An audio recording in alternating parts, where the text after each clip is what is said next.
Hey, what's up? How's it going? Now, this video I'm just going to do another review of one of my favorite chronographs, and this is the Vacheron Constantin Overseas Reference 49140. This one has obviously a silver dial. It's got a big date. Features the Frederick Piguet 1185 movement, automatic, and it's fairly slim. In Vacheron Constantin is one of the Holy Trinity brands, right? And this is a steel sports chronograph. It has a complication, and this is probably, in my opinion, one of the most undervalued haute horology high-end wristwatches, right? These can be had for fairly cheap, right? If you compare these to Audemars Piguet and Patek Philippe, or even the Rolex Daytona, these trade for less than half of those, half the price of those chronographs, right? An AP Royal Oak chronograph is going to set you back at least 16,000, 17,000 USD.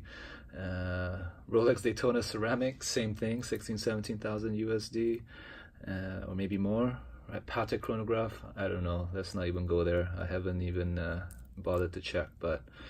Right, you look at a Nautilus chronograph, or you look at a Aquanaut chronograph. I mean, it doesn't even compare. Whereas these can be had for like 8,005 USD, and they are very well made. Right, they really are.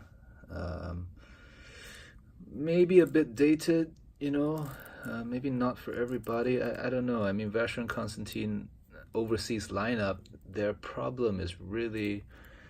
There hasn't been a signature iconic design, right?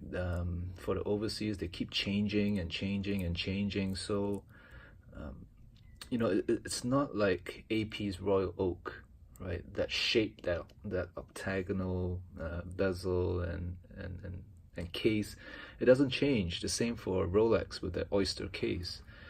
Same for Patek's Nautilus case, right, or the Aquanaut. However, Vacheron always changes the overseas case shape and design, and so I don't know.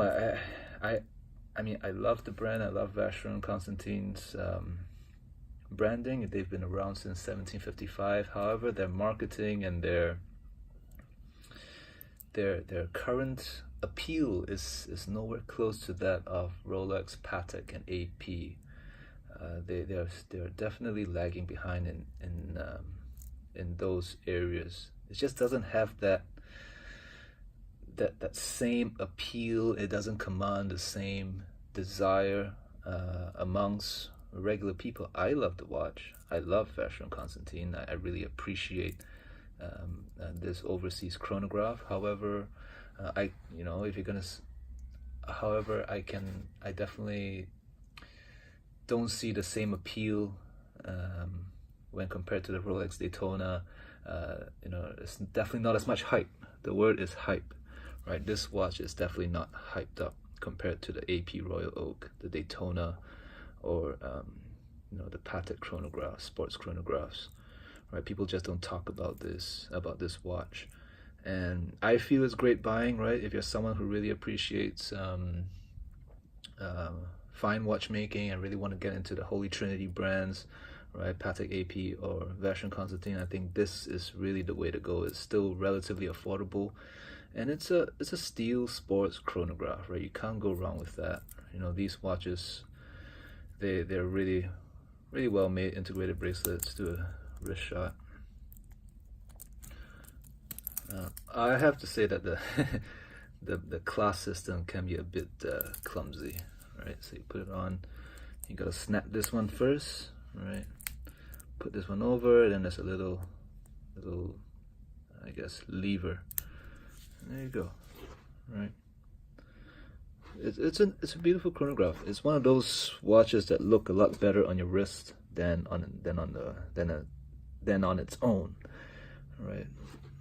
Screw down pushers, just like the Daytona. Right. Big date, so very functional. I would say this is more like a dress chronograph, Right? It's not as sporty, definitely more dressy, but really, really practical, really functional. To be honest, I don't really use the tachymeter bezel, and the date function is very useful, right? It's just really symmetrical, right? The newer overseas chronographs, the subdials, one is bigger than the other, whereas these are symmetrical. You can almost see a face, right? Got the eyes. The word automatic is like a smile, so this watch is always smiling at me when I look at it, which is pretty cute. Okay, anyway, it's a weird review. I'm out. Thanks.